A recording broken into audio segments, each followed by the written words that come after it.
Hola, ¿qué tal? ¿Cómo estás? Espero que estés muy bien. Soy el profe Sergio y nuevamente para mí es un gusto tenerte en una edición más de Aprende en Casa. El día de hoy vamos a ver un tema muy interesante en la asignatura de Historia, relacionado con las construcciones de la época virreinal. Es decir, todas aquellas que se erigieron en una etapa que conocemos como la colonia y que duró 300 años. Bueno, si te interesaría saber más acerca de este tema, te invito a que vayas por tu libro, tu libreta de historia. Comenzamos. Lo primero que tenemos que hacer ahorita es definir como tal el nombre del tema, el cual es el patrimonio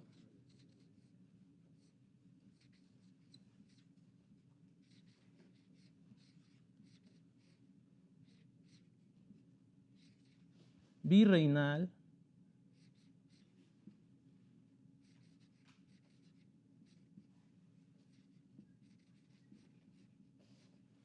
de México.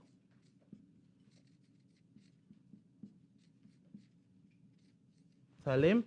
Y algo también muy importante que debemos de definir es nuestro aprendizaje esperado, el cual dice así: reconocerás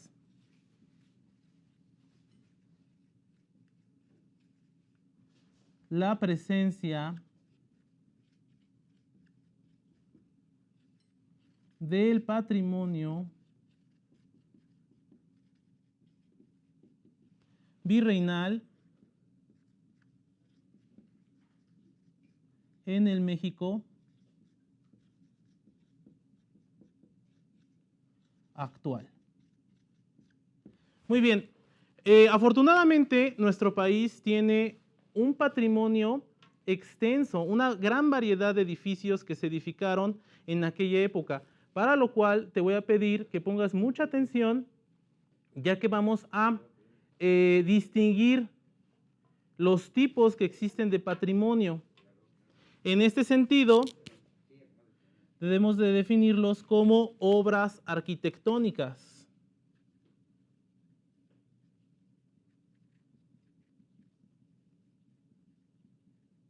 las cuales se construyeron, como ya dije, en 300 años. Y te recuerdo que fue de 1521 a 1821, 300 años. Estas obras arquitectónicas se dividen en dos.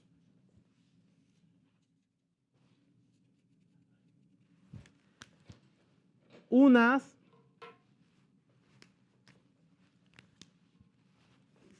son las religiosas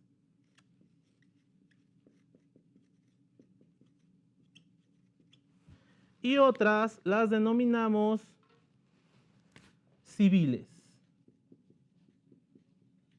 ¿Sale?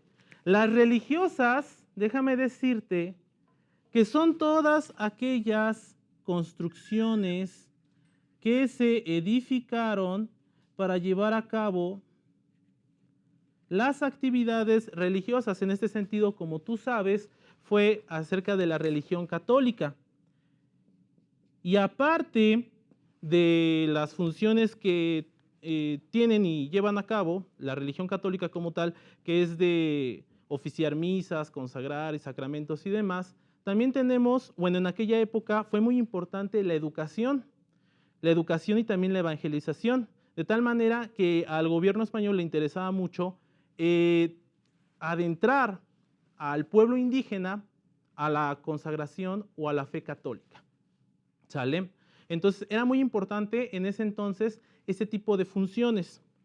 Correspondiendo a lo civil,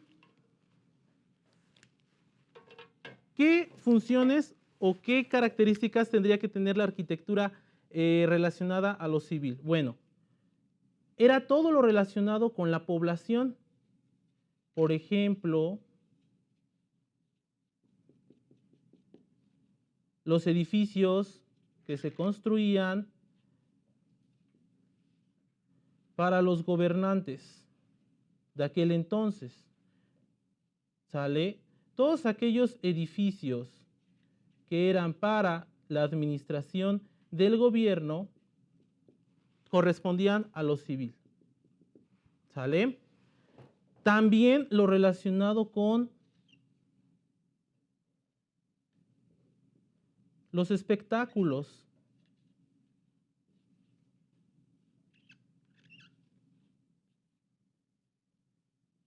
Teatros, todo lo relacionado con los espectáculos, teatros en donde se llevaban a cabo declamaciones, poesía, todos aquellos edificios que tenían, estaban dirigidas para esa función, correspondía a lo civil. Y también aquellas personas que en aquel entonces pues formaban parte de una clase social pudiente, principalmente españoles o criollos ricos, y que ostentaban pues gran capital, podrían erigir palacios y casonas en su honor. En ese sentido, la arquitectura civil se ve reflejado en las grandes haciendas que existen a lo largo y ancho del territorio mexicano. Estas haciendas son vestigios de este tipo de personas que llevaron a cabo este tipo de construcciones, y también los palacios de gobierno que existen hoy en día y que se encuentran en las principales ciudades del país. Bueno, esto es con respecto a lo civil. Para comprender las obras arquitectónicas religiosas, debemos de dividirlo en dos. Las primeras son correspondientes a el clero regular.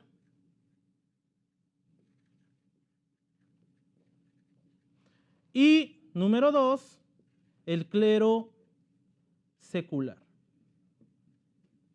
A lo mejor ya no recuerdas qué se distingue o qué diferencia hay entre el clero regular y el clero secular. Bueno, el clero regular son todas aquellas órdenes religiosas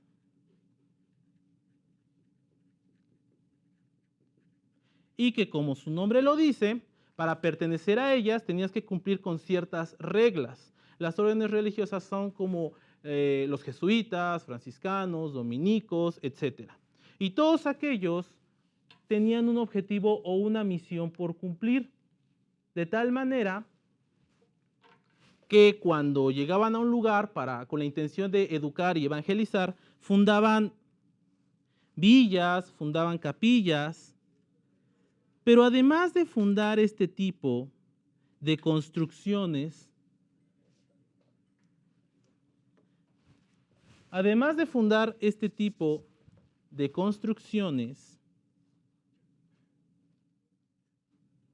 por lo regular eran pues iglesias sencillas. Las primeras fueron muy sencillas y fueron construidas por los franciscanos. A un lado de ellas edificaban conjuntos conventuales, los cuales conocemos como conventos.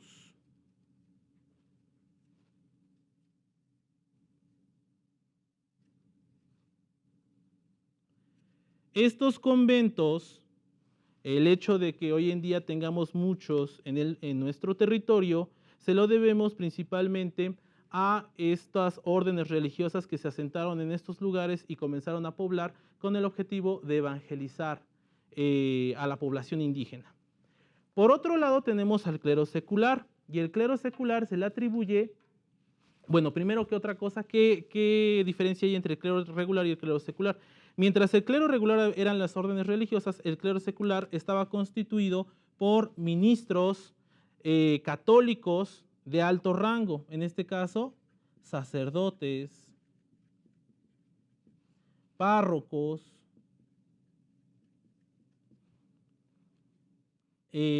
arzobispos y obispos. Ellos, para poder llevar a cabo sus funciones, tenían que erigir templos en los cuales tendrían que residir. Uno de ellos, por ejemplo, son las capillas, las iglesias o las parroquias.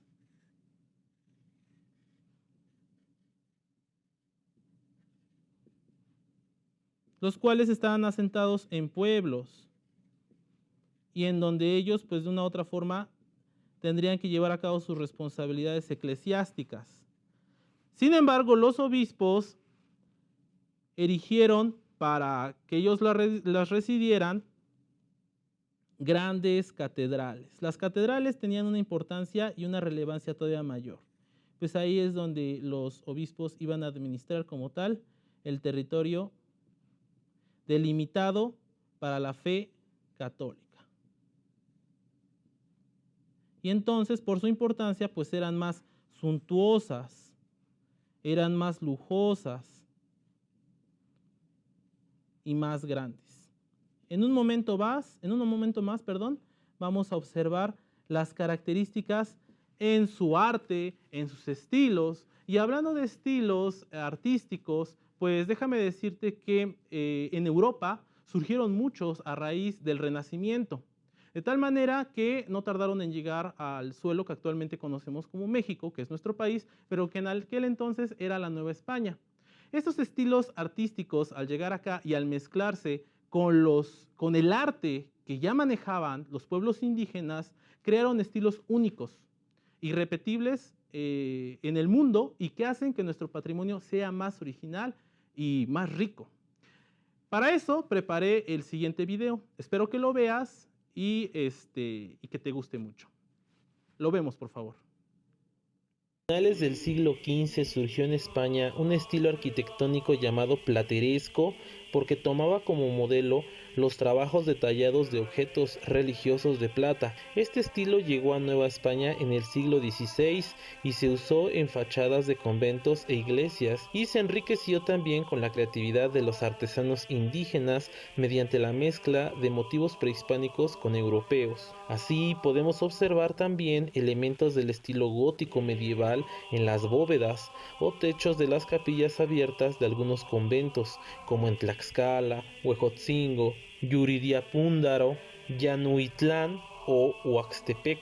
También es posible ver formas mudéjares o árabes, en las que se entremezclan figuras vegetales y geométricas, en conventos como los de Actopan, Tzintzuntzán y Tlaxcala. Por su parte, el clero secular construyó iglesias, catedrales y parroquias que también forman parte de nuestro patrimonio arquitectónico virreinal. El estilo más importante de estas edificaciones es el barroco.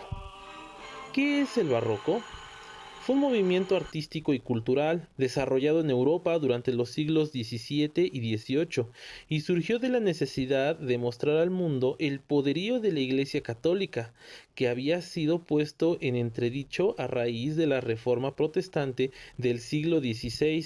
Así, el barroco fue el movimiento del que se valió el catolicismo para responder a la sencillez que tenían las iglesias protestantes y al equilibrio del estilo renacentista.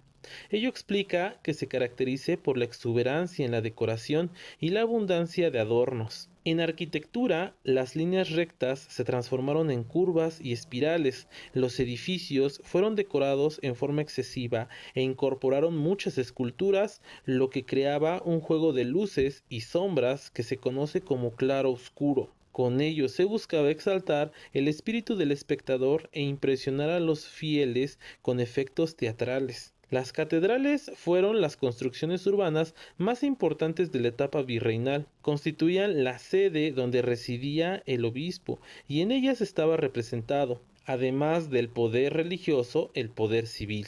Por ello, en su construcción participaban funcionarios reales, españoles y criollos acaudalados, así como los integrantes de los distintos gremios. Aunque la construcción de las catedrales se inició desde el siglo XVI, a partir del XVIII las antiguas edificaciones fueron modificadas o reemplazadas por otras de mayores dimensiones en las ciudades más importantes del virreinato: Guadalajara, Puebla, Ciudad de México, Zacatecas, Valladolid, hoy llamado Morelia, Durango, Chihuahua y Oaxaca. La construcción de algunas catedrales tardó más de 100 años, por lo que muchas fueron terminadas hasta el siglo XVIII, cuando el estilo barroco estaba en su esplendor. La Catedral de Mérida fue terminada a finales del siglo XVI y mantiene por ello un estilo renacentista único, más sobrio que el de las iglesias barrocas. Las catedrales novohispanas adquirieron un estilo particular respecto del barroco europeo, ya que en su construcción se usaban materiales propios de las diversas regiones. Además, en ellas se ponía de manifiesto la creatividad de artistas y artesanos mestizos e indígenas que les imprimían un sello característico. Se distinguen por tener las fachadas principales y las puertas de acceso ricamente decoradas. En su interior el lujo se hacía evidente, pues proliferaba el oro en las sillerías, las imágenes, las pinturas, así como en los retablos y en los relicarios. Una de las manifestaciones del arte barroco que más gustó en Nueva España fue el churrigueresco, llamado también barroco español. Se caracterizó por una ornamentación excesiva, el gusto por tallas de hojas y vegetación y el uso de un elemento arquitectónico conocido como estípite, es decir, una columna pequeña en forma de pirámide al revés que va pegada a los muros y a los retablos. A finales del siglo XVIII comenzó en Europa una revolución de la antigüedad clásica. Surgió entonces un nuevo estilo artístico, sobrio y austero, frente a la exuberante ornamentación barroca. Me refiero al arte neoclásico. Reaparecieron entonces las líneas rectas en lugar de las curvas, se colocaron menos adornos y se emplearon columnas inspiradas en las de los templos griegos y romanos. Cuando este estilo llegó a Nueva España, numerosos retablos dorados de la etapa barroca fueron destruidos. La Real Academia de las Nobles Artes de San Carlos, fundada en 1785, difundió el movimiento neoclásico trayendo de España grandes maestros de esta corriente.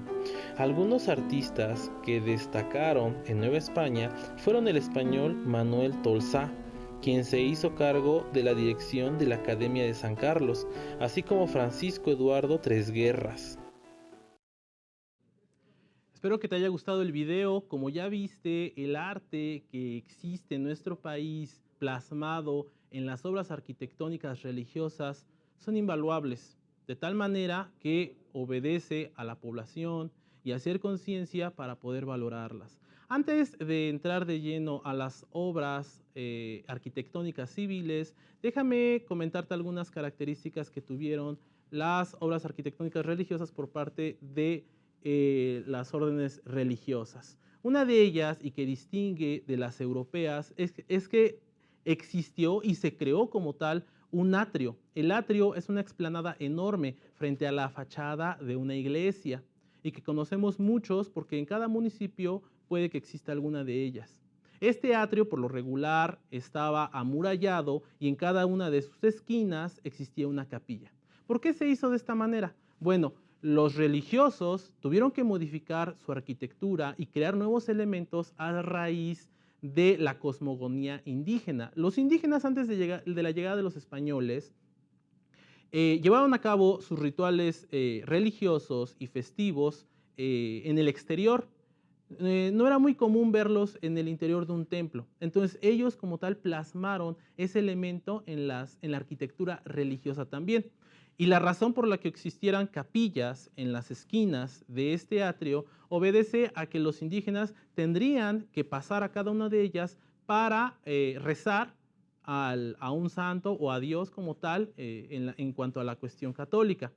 Estas capillas, por la acción que llevaban a cabo, adquieren su nombre de humilladeros o capillas posa, porque literalmente se posaban frente de ellas.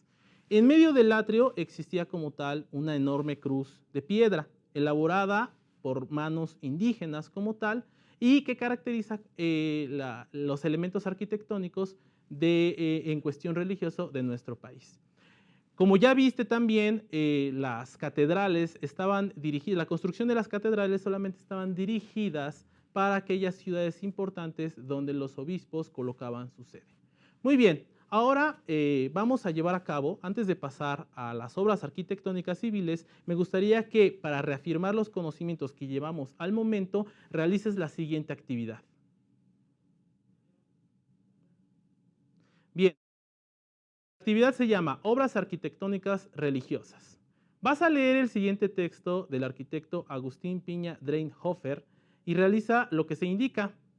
Dice, el edificio fundamental para la evangelización era el convento, el cual no solamente servía de residencia a los frailes, sino que también hacía el papel de escuela, hospital, hospedería, etc., por lo que constituía un verdadero centro de servicio social.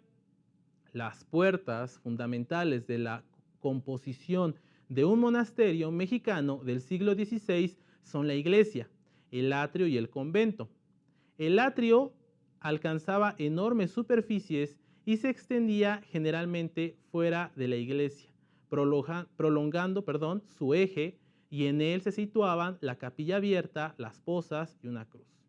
Muy bien, con la información de la secuencia, describe cómo te imaginas la vida de los indígenas alrededor de sus conventos. Comenta las ideas con tus padres y hermanos y escribe tus conclusiones. Muy bien, pues espero que te haya gustado esta parte del tema, que nos enfocamos más hacia la religión y que no existan algunas dudas. Sin embargo, tenemos muchos recursos, afortunadamente, para poder despejarlas.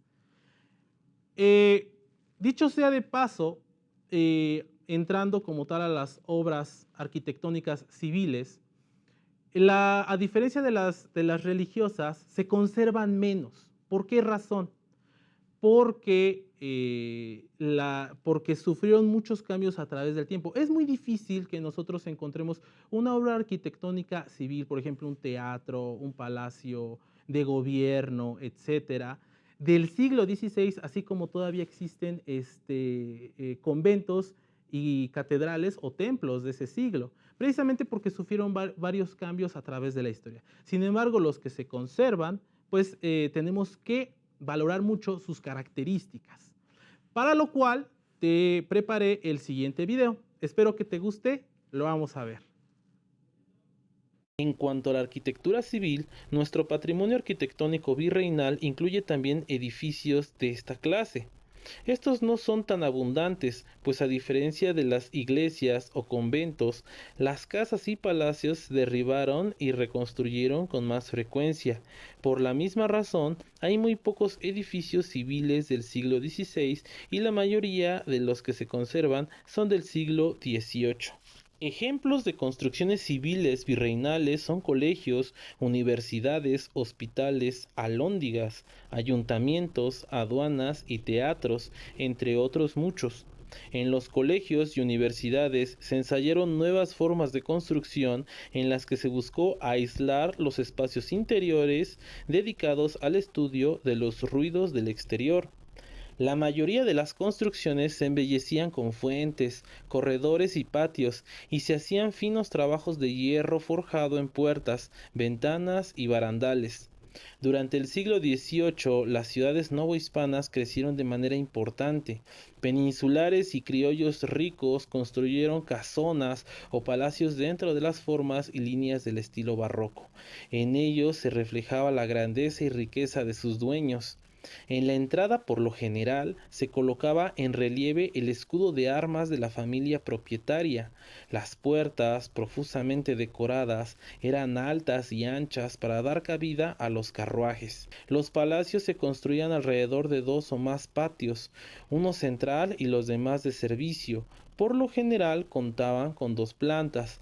En la parte inferior se guardaban los animales y los granos y se daba albergue a la servidumbre masculina. En la planta alta, conformada por recámaras, tocadores y el escritorio u oficina, convivía la familia con grandes lujos, acompañada por la servidumbre femenina. Los espacios de la planta alta se decoraban con biombos, muebles, telas, tapices traídos de Oriente y Europa, porcelanas chinas y un gran número de piezas de artesanía mexicana.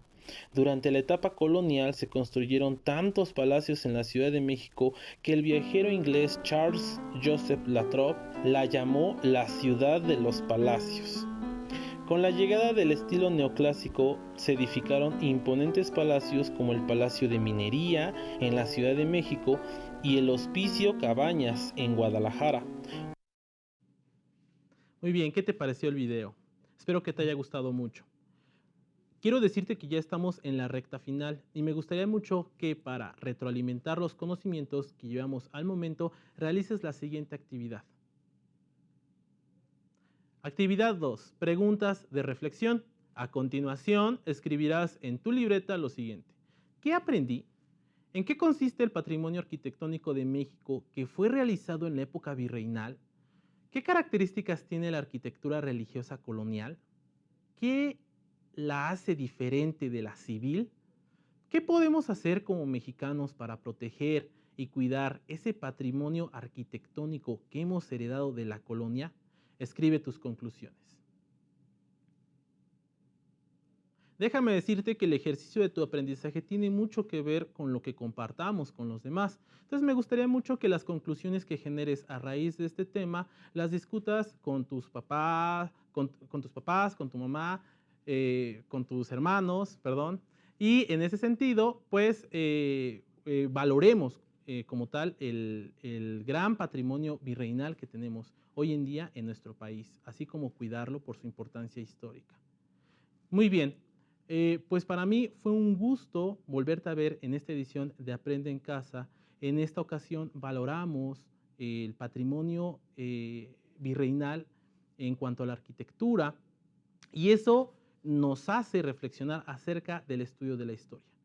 Pues solamente con ella podemos comprender el pasado para aprender de nuestro presente y planear nuestro futuro. Se despide de ti el profe Sergio, busca en mis redes sociales, nos vemos hasta la próxima.